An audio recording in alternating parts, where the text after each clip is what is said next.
Hey everyone, Mr. Happy here, and welcome to my overview for the letter from the producer live number 75. An eventful one. We got a lot of information about, well, most of the things from the first one, and then just a tad bit too little information about a thing or two. Sorry, Paladins, but you'll have to wait for more details, though I think you can suss out exactly what you needed to know from this live letter all the same. Either way, there's a lot to cover, so let's get right into it. It started with the trailer. I'll release a separate video for the trailer. I haven't even watched the English trailer yet, so I'll crop together my initial viewing and then my rewatch of the English trailer into one video, and that'll come out later today. No biggie. But other than that, these are just going to be screens we see. The realm of Earth from FFXIV. We have a picture of Menfina there. There's a bunch of pictures that are going to be laden throughout, so I could just make a quick comment about most of them. Trailer was packed. There's a lot of things they couldn't show. Yeah, for some reason, they wouldn't show us Nafaka from the front. Interesting choice. I don't know if that's just avoiding the Twitter feed fiasco that would occur from that, or if there's a more logical reason for that to be the case. Yeah, so the Earth region of FFXIV, we've got Zero cutting down some Void Scent in Garlemald. We've got a quick screen of the new Eureka Orthros, which is the deep dungeon underneath the Labyrinth of the Ancients. We've got a past scene. It looks like pre-Void 13th in a snowy area to boot. Because we do get to see Zero with a sword and a shield in that one. A few more images from the dungeon, the sliding down the hill on this piece of castle or whatever it is. We have just some trash. We have the first boss with a stampede. That's the title screen right there. Nada couldn't show because it would be not safe for work. Please, guys. There's Foxconn saying that it's not because of the front side of Nafaka. I had missed that the first time through. He's like, that's not the reason. it's oh man. Yeah, I don't believe you. Anyway, then they were talking about the concert and everything. Just a few more screenshots. We have Halone, we have Menfina, we have the Loporits with their little DJ booth. We've got some stuff from inside of the dungeon. We've got some stuff from inside Eureka again. Golbez, looks like a flashback style sequence. There's the behind of Nafaka with her scythe. Then we see Zero collapsing to the ground. And, of course, the end teaser, the thing that we thought was the most likely, Omega MNF teasing, of course, Omega Ultimate, which they did give us a brief look at a little bit later. They just talked a little bit about the events they haven't been able to do, how glad they are that they can start doing things again. And, again, special thanks to people working in the medical field and to all the people with their patience for everything that's been going on. So... then, of course, we got the release date, January 10th. Not really a surprise because we've been predicting that. They said January 3rd was not happening in the last letter from the producer live. And for early January, the only other date would have been January 10th. All the trailers being posted, of course, is the other thing that's right here. They go over and watch the trailer again with a bit of commentary, talking about how there's a Dalamud in the trailer, probably to do with Eureka Orthros, if I had to guess.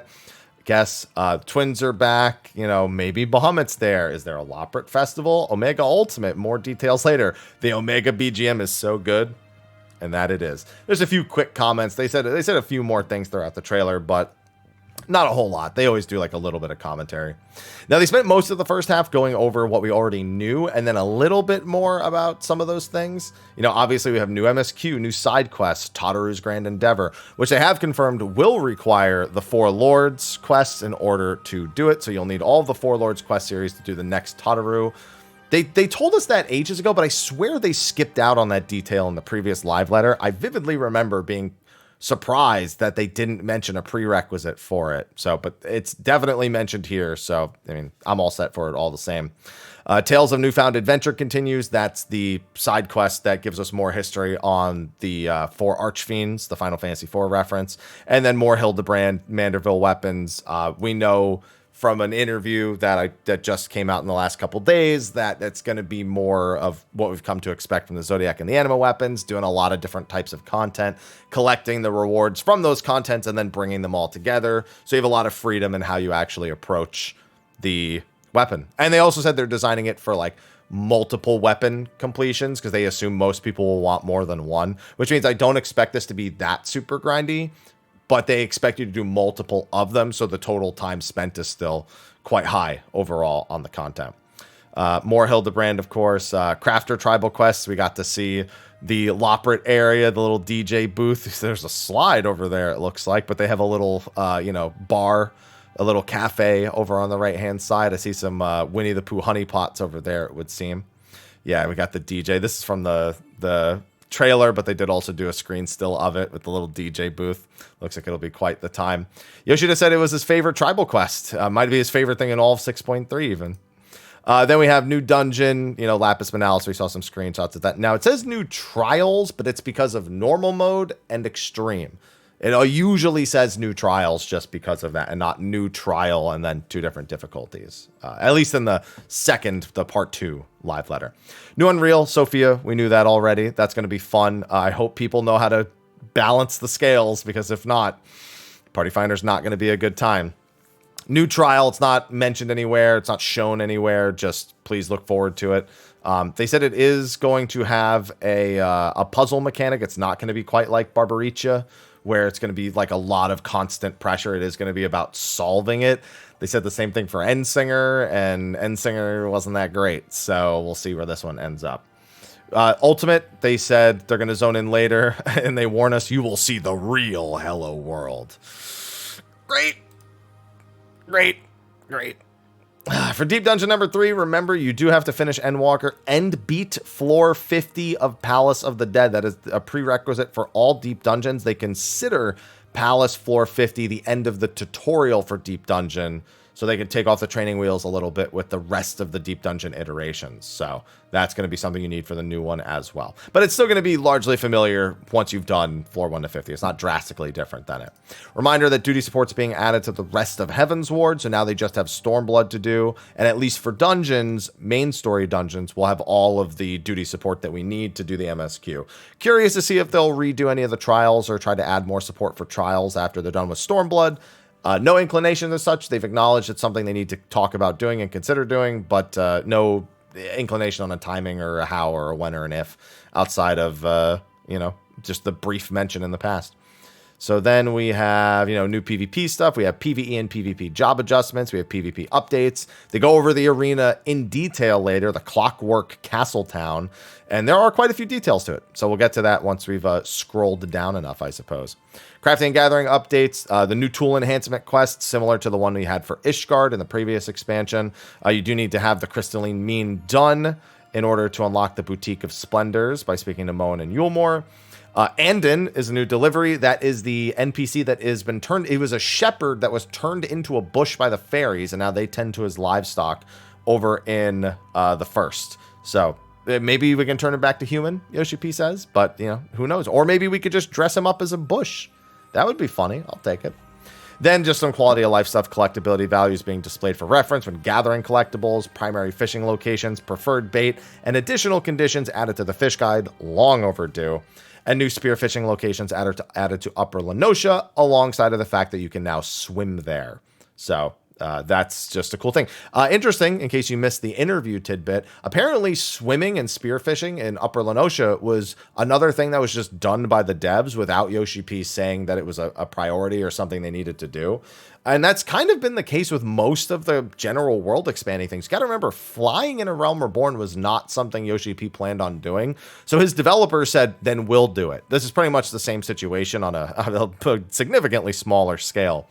So very, very interesting to see. They're still largely working on that. Yoshi P also says, when they release these kind of things, go and post screenshots of social media because it motivates them to do other things like that.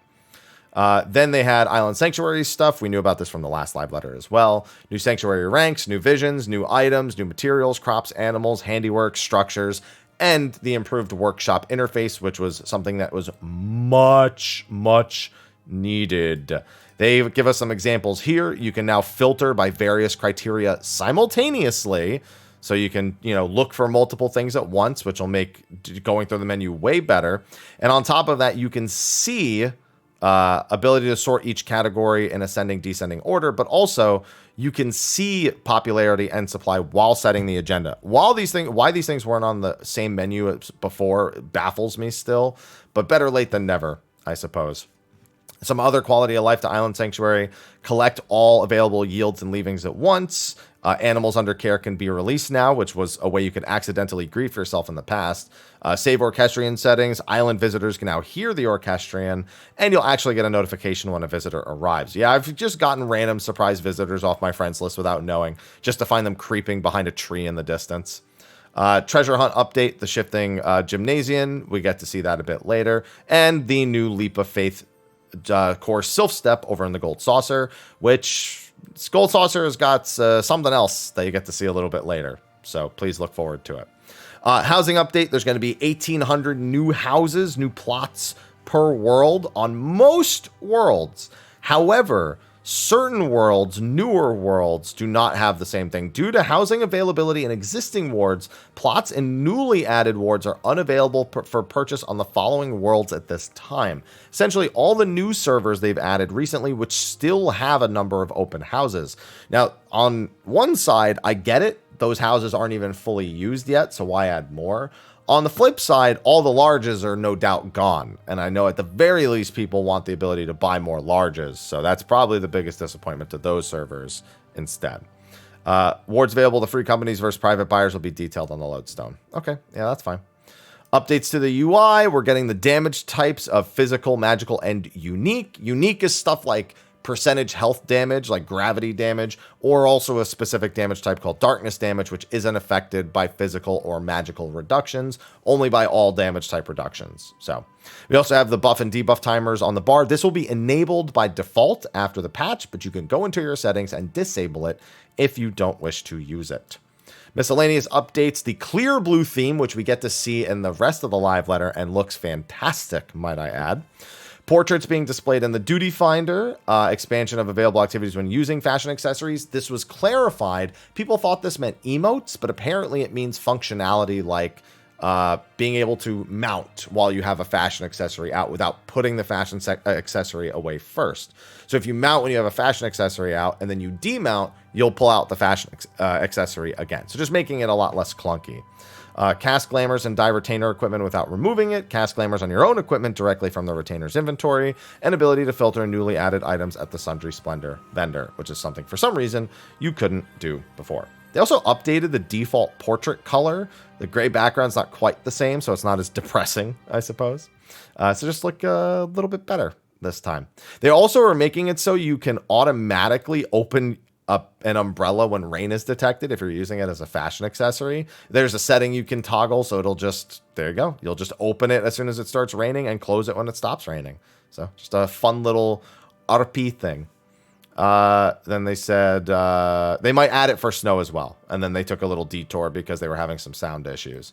Let's see. I got to scroll down a little bit more. Yeah, that's just them talking for a bit. Ability to collectively entrust duplicates of stackable items. So that is worded horribly, and they detailed it later. But essentially, if you already have an item in your retainer and you have duplicates of that item in your inventory, you can click a button and only those items will be transferred into your retainer's inventory. So let's say you have a retainer that's all materia. It's like got all these grade 8s, 9s, 10s, whatever. But you have a ton of like grade 8s, 9s, and 10s in your inventory. You click the button and all of the overlapping material will just transfer to your retainer. So just a much quicker option for retainer inventory management. Probably the feature they were talking about in the previous live letter where they said it was a really nice retainer or inventory related update that they were making. Almost certainly that's what they were referring to. And then we have export from portraits editor to adventure plate and vice versa. Okay, that's a nice little thing. Adds a bit of usability. Now on to job adjustments. Now we moved away from the things that were already announced, and now they talk a little bit more in detail about the individual aspects, or in some cases, log into the game. People were expecting them to do a little bit more in the job adjustment section, and specifically with Paladin. And they kind of only told us the things we suspected without confirming exactly how they were going to work. So they confirmed that jobs other than Paladin, there's going to be some minor adjustments, nothing major, maybe some potency changes or a slight usability change for some actions. Nothing significant.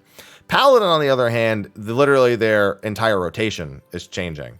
And we got pretty much everything we thought was going to happen to Paladin confirmed in this live letter in this description. So looking at this one first, improving ability to deal burst damage by adjusting action efficiency and rotations. The guess was that they were going to have, Requiescat on their 1 minute, and that was going to be, that's your burst. A lot of potency is going to be pumped into that burst window. And then maybe, and we don't know this yet for certain, you would get to keep fight or flight, but it would be a 2-minute cooldown and it would affect all damage. So in other words, you don't actually have like a physical and a magical back and forth anymore. You have maintenance phase and burst phase. And it's going to be just about setting up the burst phase by just making sure you're kind of on track with the maintenance phase. So it's just the way that the other tanks work, essentially, is the best way to describe it. Improving versatility by decreasing reliance on damage over time. I mean, that's Goring Blade / the Sword of Justice or whatever. It says it on the next slide, so I'll just go to that. And improving usability on certain defensive actions. Now, they do go into a little bit more detail on all three of those, like I said, in the next slide. Rotations have been shortened to accommodate for high-powered actions, which makes sense given that Goring Blade and Blade of Valor had their dots removed. Now, interestingly enough, it doesn't say Goring Blade was removed. It says their potency was adjusted. So now, what is the functional reason of using Goring Blade instead of your other combo? That is uncertain. It could be that the other combo was adjusted, removed, or something of that line. Or maybe Goring Blade does this Divine Might. See, Divine Might is now applied after weapon skill combos, which would imply that both of your combos apply Divine Might. So does one of them apply Divine Might and give you Atonement, and the other one gives you 2 Divine Mights, or just has a higher potency? Or it's not made 100% clear. But yeah, less dot management seems Circle of Scorn gets to keep that, assuming it's still in here. It doesn't get mentioned by name. Yeah, so just less dots overall. So yeah, essentially, you now can access a free Holy Spirit once without casting after every combo. Now, I'd assume that your Divine Might stacks, so you can, save them up in case you need to move, which would be a great flexibility for the job to have. But just expect to be using Holy Spirit a lot more frequently in general, and not just during Requiescat windows. So there's that minimum expectation. Holy Sheltron had its effect changed to reduce damage taken. So it used to make it so you blocked, and then if you had like that short term, like that 4-second buff from using it, like timing it well, that would have damage reduction. They're making this change because of the effects of damage over time. Pretty much all the tank busters in the most recent raid tier have a damage over time effect that gets added on to the tank buster hit. The big thing is, though, that the damage over time effect is determinant based on your damage mitigation for the initial hit. Blocked damage apparently didn't reduce the damage over time, or doesn't, I should say, current tense, because they're changing it. So by making it so that it's just reduces damage taken, it doesn't give Paladin this sort of significant tank buster weakness that the other tanks don't have to deal with. That's if I'm understanding it correctly, but that's at the very least what's implied here. Also, Bulwark is being returned, revamped, reintroduced. Interesting to see Bulwark come back after all this time. It's been a hot minute, to say the least. They did also say they're adjusting other things, but these are just some of the major points. But that's all they showed us. We really thought they were going to go in game and maybe show us, some of the actions, some of the tooltips. No, they didn't do that. So this was probably the thing they didn't deliver on the most from the live letter. I'd say the rest is pretty much what we were hoping to find out, plus a few little fun bits. That is the only spot where it's like, really wish they would have gone in game and just showed some of the skills. However, that should help Paladin a lot. Bulwark being reintroduced and Holy Sheltron being changed helps with Paladin's sort of defensive kit. Paladin is not known as the personally defensive tank. They are the utility tank. They have multiple ways of reducing raid damage, and that of Veil and Passage of Arms. They, of course, do have cover. They do have intervention. They have other tools for it. But they always fall under different scrutinies. Cover is largely regarded as not super useful outside of very fringe circumstances. And intervention, the gauge blocking on it, well, it is a great skill. It's annoying to manage the gauge for that between that and Holy Sheltron. And because their gauge is auto attack based, it just means that if there's ever downtime where they can't auto attack, then they're losing functionality on that. Or they have to plan it so far in advance that it makes the functionality very weird. So I wonder if they've made changes to that stuff, but they didn't mention it. So we'll have to wait for the patch notes live, the patch notes after the live letter. We won't get those until, January 9th. So we'll wait and see. Then there were some PvP job adjustments, but nothing major, so they didn't really mention it. They did, however, go into detail about the new Crystalline Conflict map, which is very gimmicky, but is also very cool. So the first thing is, you can see the format of the map. It's basically a winding path, you know, not unlike the original map design. However, it has lots of rooms and secrets. Now, for one, it has these flipping panels. The longer a player stands on these panels, they start to activate. When it becomes this, the tile is activated and will flip and damage and knock up anyone who's standing on it. So you can try to stand on these, bait people into them, bind them in place, and it's a free 30,000 damage. Now you might have to throw your own life away, or tanks are going to be looking to say, I don't care if I take 30,000 damage, I have 60,000 health, so you know, I'll be fine. But casters and healers, I mean, that's a significant portion of your health, so it's going to be kind of scary for them. There's also trap doors, basically one-way doors where you can use them as shortcuts to get around the arena. And then the final gimmick is actually the money phase, as I like to call it, where basically all of this money starts erupting from around the arena, and 2 NPCs spawn and start doing PvE mechanics in the middle of everything. So there's the Yojimb bot, which does Zentetsuken. If you stand in range of him, he will one-shot you, unless you guard. It doesn't go through guard. The tile knockups, by the way, do go through guard and disable guard. But yeah, you know, you can guard against the Zentetsuken, but otherwise it does 99,999, which is more health than anyone has. The other thing does gaze AoEs. We don't know what the effect of looking at it is, but we know that you probably don't want to look at it. So you'll have to be wary of these as they zip around the arena. The other thing that happens is the coins on the ground feed your limit break gauge. So essentially this phase is just a mass of limit breaks. So powerful limit breaks are going to be way more influential on this map, and there are some that are going to be absolutely ridiculous. So yeah, it's yeah, and then Zenmato, not Zentetsuken. Sorry, when I think instant kill, I just think Zentetsuken. Yeah, Zanmato. You get Zanmato. Although I guess because it's a robot, it's Zanbato. Yeah. There we go. But yeah, the gold just fills your limit break gauge. He says this doesn't happen very frequently. He initially said it was only once per match, but he corrected himself later and said that it happens at least once, but never more than twice. So you could have 2 of them in a match, basically. Sounds like Volcanic Heart. But there's tons and tons of different things that happen in these matches. And yeah, this is what the trapdoor looks like. So you can see, so essentially the way the trapdoors work is if it's got a door that's on the arena, so like this one clearly just goes between 2 sections of the arena, that's fine. It'll go exactly just through the door to the other side. For the one to his left, on the other hand, that leads outside of the arena. So what that one does is it actually zips you to the other side of the arena. So like if you're on the north side, it would zip you down to the south side and you'd come out that door. So that's just how those secret doors end up working. We did get a brief look. So he showed this, but this isn't the PvP season reward. These are just new glam rewards that we're going to have. I guess I'd assume from Island Sanctuary. But then the series reward is another edgelord set. As you can see, the like scales on the shoulders and the chest and the super edgy legs and hats. But yeah, that's the new series reward. No mention of season rewards.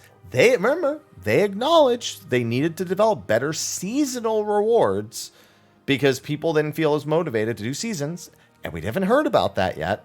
So, gonna keep waiting. Just gonna keep waiting, I suppose.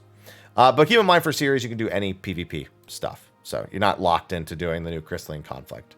Then we got to see a little bit of Euphrosyne, and this was our first look at the new clear blue UI theme. That is dope. It's like the Final Fantasy VII Remake one, pretty much. And you know what? I really like the way that one looks, so I really like the way this one looks. This is definitely going to be my new standard. And they said they are looking on doing something similar with other colors for this theme. So if you're not a fan of blue, you might be a fan of one of the other ones they do in the future. But I'm definitely changing to that because that is a great looking theme. But then for Euphrosyne, they just walk around the realm of Earth a little bit. They already killed off Nafika. They made sure that we didn't see her, any of her dialogue. And yeah, we just get to look at some of the environments. We get to see a little transformation sequence later on, the same one that's in the trailer, where you see all of the roots lifting up and everything like that. We see a couple toads that are unkilled down there. And we see Graha looking through his Ghostbusters backpack. He's like goggles on it, and he's just staring through it for some reason. But yeah, there's not a whole lot that we get. Given that the Realm of Earth is first, though, Menfina is very likely the final boss. Halone, I think, makes the most sense. But what people have pointed out is that for the Wheel of the 12, the circle that depicts all of them, we've essentially gone in order from the beginning of it around clockwise. The fourth one was, if I'm remembering this correctly, because I'm trying to regurgitate this, I remember reading this. The fourth one was Nalthal, the eighth one would be Menfina, and the last one would be Ashan, which lines up and makes sense for the bosses. So it might just be literally going in the order of the depiction of the 12 that's been shown in all the artwork and has been around in the game for quite some time. So, and a lot of people predicting Ashan as the final boss of the last tier anyway. So it's completely in line with prediction and expectation. So seems logical. We'll see, but it absolutely seems logical. Yeah. So then he just has some quick comments about it. Shows off some of the sets. We have the tank set right here for the new 24-man. We have the melee set right here, which is I like how heavy it is. I'm a big fan of how heavy that armor set is for what is seemingly monk, because we don't very often get those on the melees that are not maiming melees. We have the range set, not too abnormal for a range set. We have the ninja set. I'm sorry. This is so now I'm confused. Wait, this is the tank set. Yeah, because these are in weird ways, because I don't think this is the melee set right here. Unless there's two different tank sets. Because then it says range. I don't know if this is ranged applying to this or ranged applying to this, because they're very similar. Although that's normally kind of similar anyway, because this is the ninja set right here. That's ninja right there. Specifically, this is scouting. Oh, you know what it could be? It could be this is one of them, and then the other one, because you got to remember there's 3 melee sets right here. So I don't know. So it's probably just maiming, striking, and then range, and then they skipped the other one and went to ninja. Okay, that makes more sense. Just the Hrothgar look like they want to punch. And when I see something that looks like I want to punch, I want it to be monk. Damn, I would love a set like this for melee. I mean, essentially the PvP sets are how I achieve this. So I'm going to keep achieving it on my monk. Yeah, so that's striking, aiming, scouting. And then we have healing with the mask and the white robes. And then we have casting with the mask and the darker robes. And there you go. Those are all the armor sets real quick. So yeah, those are all pictures. And we'll probably have pictures of those on the patch 6.3 site soon enough. Better pictures of them on the patch 6.3 site. Then they went into break time. They showed us some videos of Keiko playing some piano, and then also showed a Final Fantasy 16 trailer again. When they came back, we immediately went into Omega Ultimate. Now, they didn't say or show a whole lot. All we know is that the first music is the generic interdimensional rift music. Not very intense, not very crazy or exciting. And the arena, quite small to start, but it looks like we're starting kind of in a mini level checker phase. We see that when he eventually pulls later on, because the only mechanic we really get to see are these these meteor markers, which you have to dispel. I think he has the debuff right there. Yeah, he does. There's debuffs that have to be dispelled by these meteor markers. If you don't, then you get hysteria'd and run into the wall. And at the same time, there's this tether. This tether lowers your max HP. Tanks used to take this, and then they'd have to deal with a tank mechanic or just a generic AoE. But the generic AoE becomes a tank mechanic for the tank because their max HP is reduced by so much. So that's really all we get to see. We see this happen, and we see it go off, and then we see the other side of the room. I don't think we get much past this image right here. And this is just as the Buster is about to hit. But yeah, you can see the timer right here, the 12-second timer on his debuff. But in the other ones, this is the 5-second timer. So this image, I think, is actually before this image. Let me look at the instance timer. 1745, 1739. Yeah, this image is after this image. That explains the differential. Yeah, but he essentially starts with like a loop cast, which is interesting. But yeah, they said everything Omega is going to be in this.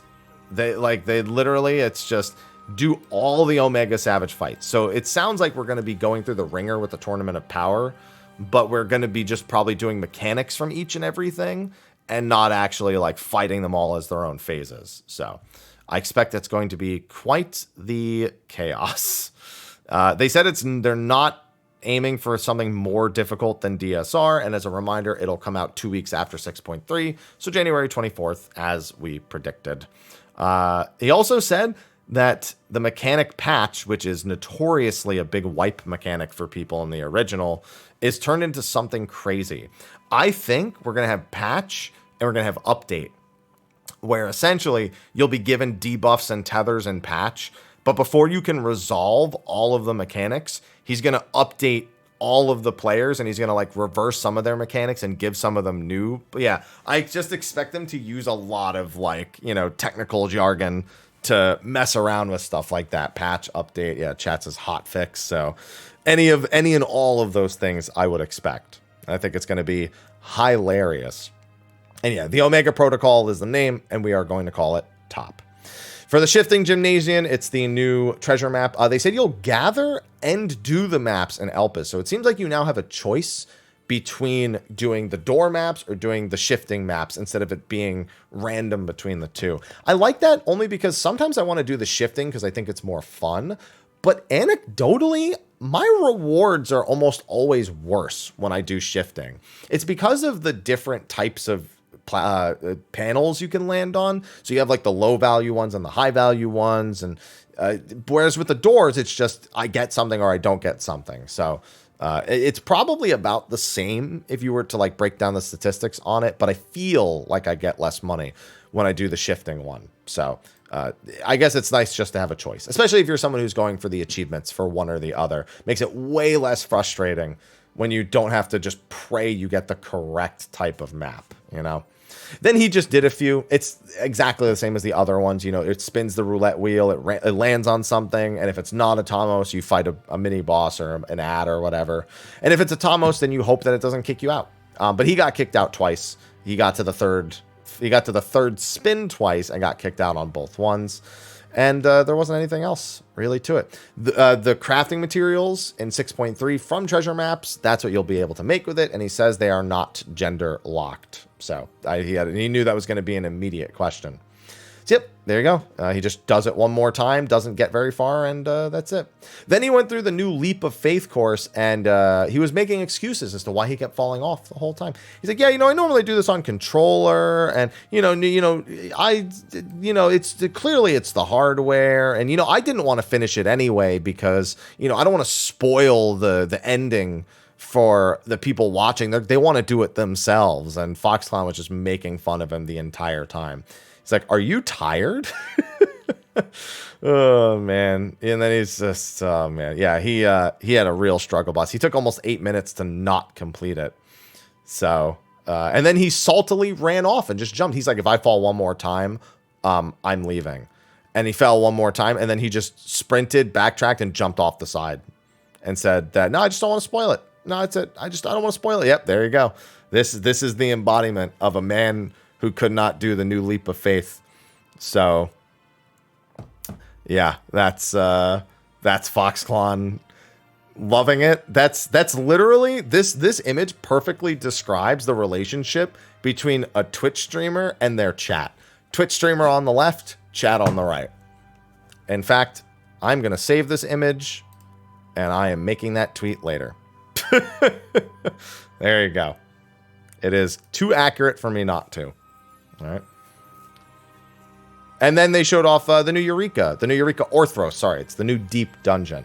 And it's mostly the same as the original Deep Dungeon. It changes every time. The prerequisites we mentioned earlier, you can do it level 81 to 90. You can use it to level up. And you can enter with anyone from a group of 1 to 4, whether you want to do a prefixed queue to just like keep, solo or just 2 people or whatever. Or you can queue into a general queue, which will match you with 3 other players. So you can treat it like a duty roulette or a duty finder thing, kind of. It'll unlock from Ko-Rabinta, which is actually a very interesting NPC. It is an NPC that's possessed by Noah and has been a character that's just been kind of chilling. They used to be used for weekly quests back in A Realm Reborn, and those quests are now being removed, and they're being repurposed to be the entry point for the new Deep Dungeon. Big fan of that. That NPC has a decent amount of lore implications, so glad to see them not being completely abandoned. They do recommend doing, I don't know why all of a sudden it says Omega Ultimate might also feel more fun if you've completed the Omega side quests. This one says that the text lines will differ depending on whether or not you've done these removable quests. So if you don't do these quests before they're removed, then you'll never get that dialogue. But it's probably just a change of like, oh, it's nice to see you again versus nice to meet you. I can't imagine it's anything too in-depth. Cutscene included. It shows us falling into the ethereal sea, probably into the core where we saw. This looks like it's underneath where the core was in the twinning. And given that they're both the Crystal Tower, you know, you assume the structure is pretty much identical. And yeah, it's under the Crystal Tower, like I suspected. It's all Allegan stuff. And other than that, I mean, it's Deep Dungeon. It has almost all the same functionality as Deep Dungeon. You can solo it. There's items and treasure boxes. The only two new things we really saw, well, three new things. One, we saw a boss. Let me scroll down to the boss. This is in the trailer. It's an Allegan Mandragora with shades and a hat on. Interestingly enough, essentially it just erupts all of these Mandragoras in the ground. They do AoEs around them, so you just have to pay attention to the AoEs and step out of them. And then other than that, he went back in and we got to see the new Pomander and we got to see the demi-clone generators, which are replacing the Magicites from the Heaven on High. So the new Pomander turns you into a Dreadnought for 60 seconds. And this has a dual functionality. It functions as a Rage Pomander, where you can go around one-shotting enemies with the one button, or you can use it as the Lust Pomander, where you press 2 and it'll give them a stacking vuln. So it has the dual functionality there. I don't know if any of the other Pomanders are changed or adjusted, but this is the only one that they showed us, and that is how it works. So it's a good boss clear and a floor clear. That does actually create some interesting decisions that you have to make, because you generally want Lust for bosses and Rages for floors. And here you have to choose between the two. One of the ideal functions, no doubt, would be using it before going up to a boss floor and then pulling the boss immediately with the Lust action. So you actually want to get that multi-floor functionality out of it. And it's going to be interesting to see longtime Deep Dungeon players utilize it on the X9 floors before going up to the boss floor, just to try and get that extra usage out of it. Now, the demi-clones, on the other hand, spawn basically AI party members. So that's, I believe, Doga. I don't remember which is which. That spawns a Doga clone. The other one spawns probably an Une clone. And then who knows what the last one is.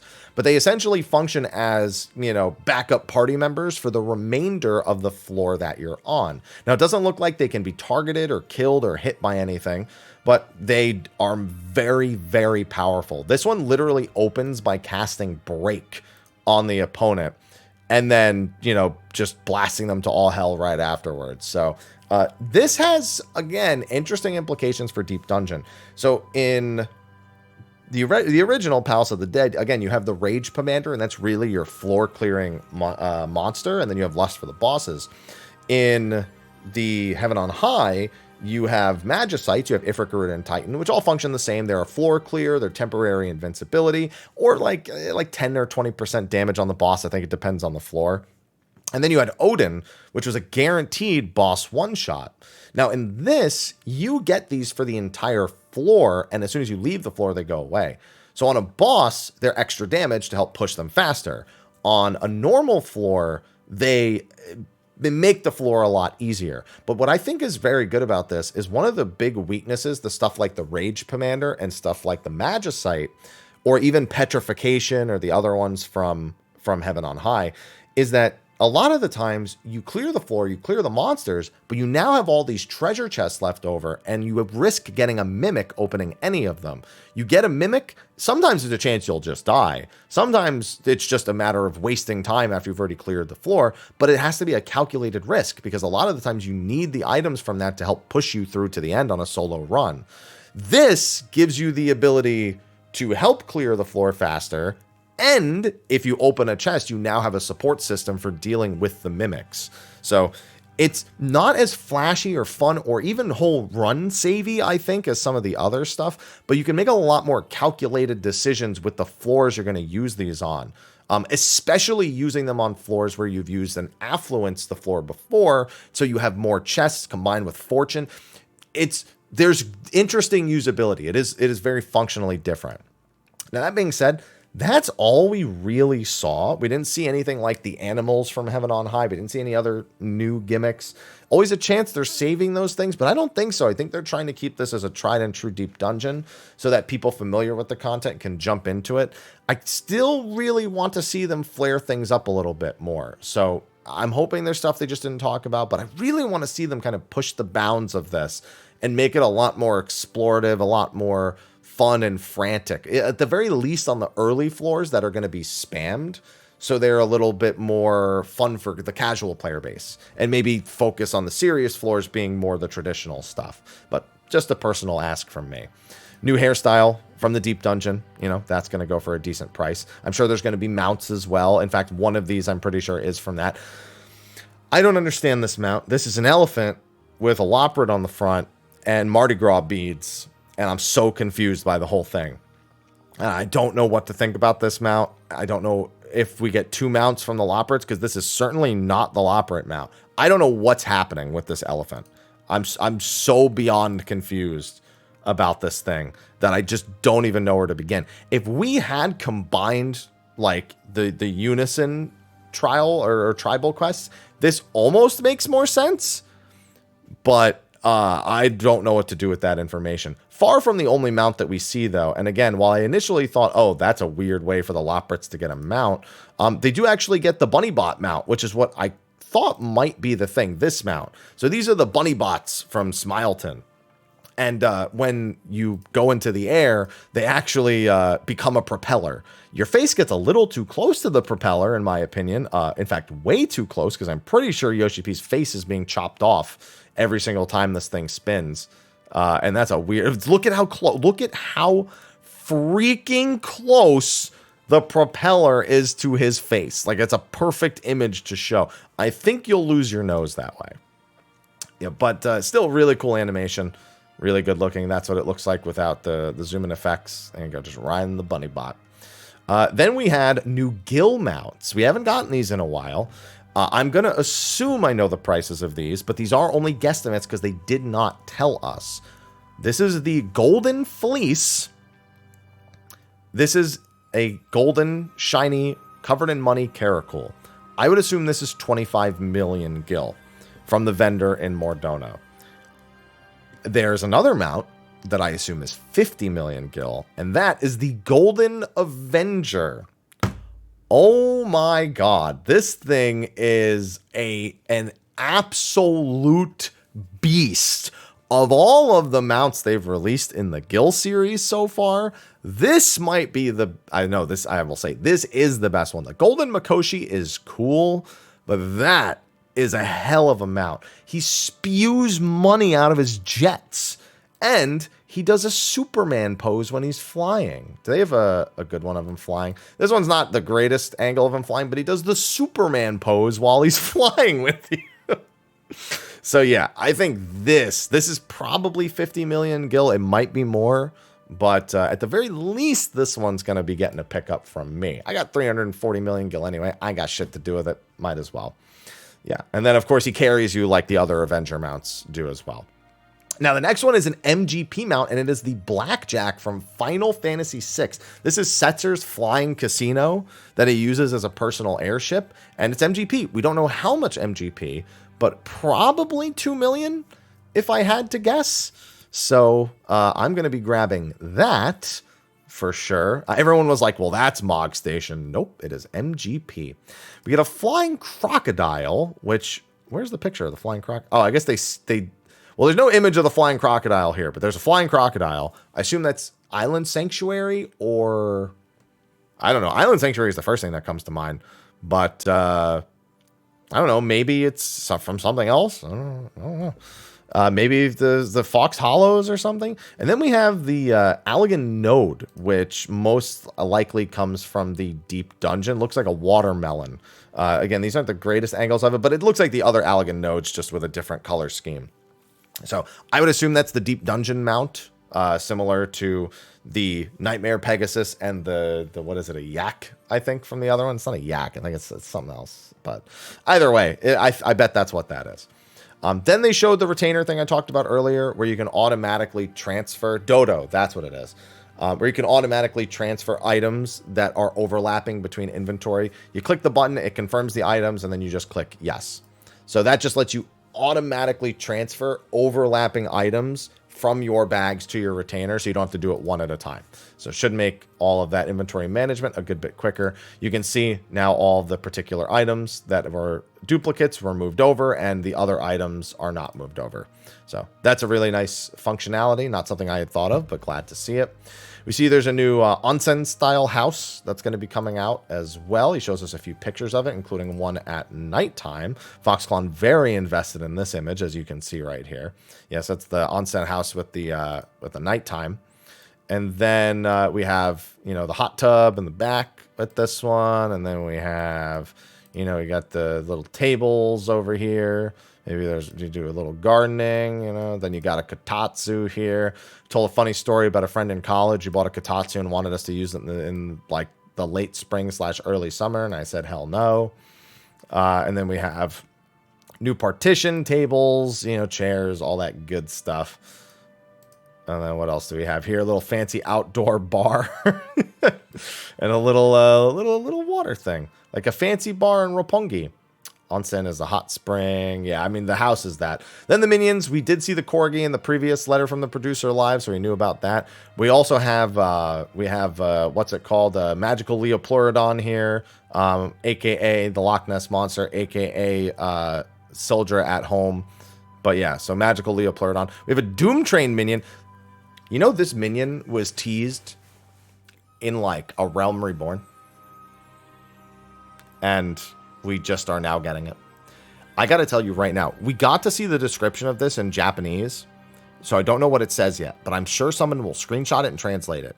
If it doesn't say something about suplexing it, then they have failed as a company. And I stand by that statement. So it better have something about suplexing it in the description, or I'm going to be upset in some way, shape, or form. There it is. Look at the little train. Look at the little Doom Train. Oh, man. Then we have Finding Way, who's a minion, a little Loprit minion that we have here.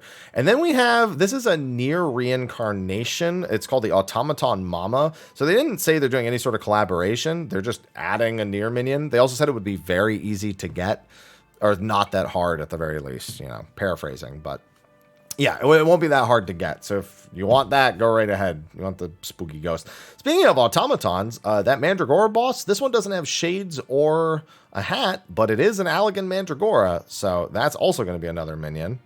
And then they moved on to announcements, and we were at the end. Yeah, see, they announced near reincarnation stuff, but no like collaboration between the two. Because I know near reincarnation got like some 14 stuff recently, but 14 nothing. I won't be surprised if we see something in the future, given that it was already a one-way collaboration. But they do one-way collaborations and other stuff, like they had the PSO2 one that we never got anything reciprocated for. So I guess I'm not really that surprised. The announcement of January 9th, the Mahjong tournament that they're going to be doing the day before the patch. That is the New Year's Mahjong broadcast specifically. They've done that before. And then they have the 10th anniversary announcement. They're going to be doing a lot of stuff for the 10th anniversary. And they just, some of them are things we'll never get to see. They have a limited time pop-up shop in Lucca. Final Fantasy XIV X Steam Cream collab features 6 different designs. Those are the little tins that you can get. Then they had, they showed off the tins a little bit. It's moisturizing cream. It's moisturizing cream. I could use some moisturizing cream. I got dry hands, man. I got dry hands, dry feet.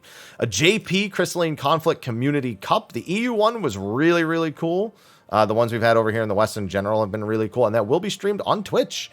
That looks like it is going to be today is when it starts. The seating announcement. Oh, no. Wait, why am I reading this wrong? 12/23 to 1/15. Oh, entry submission date. That's what it is. So yeah, entries start now and end January 15th. Seeding will be announced Monday, January 30th. The preliminaries will be Friday and Saturday, and then the semifinals and finals will be Sunday. So it'll be a very quick tournament, but definitely worth a look. February, hopefully by then I'm through Ultimate. So I'll have plenty of time to watch. I'll have plenty of time. I swear. All right. The Blu-ray disc for the Eorzean Symphony. We knew about this already. That is available for pre-order. That's going to be releasing in May of 2023 for NA and EU. There's also going to be an orchestra concert after the North American and European FanFest. This is not at FanFest. These are the days, well, yeah. Yeah, so they're the day after. So like North American FanFest ends July 29th.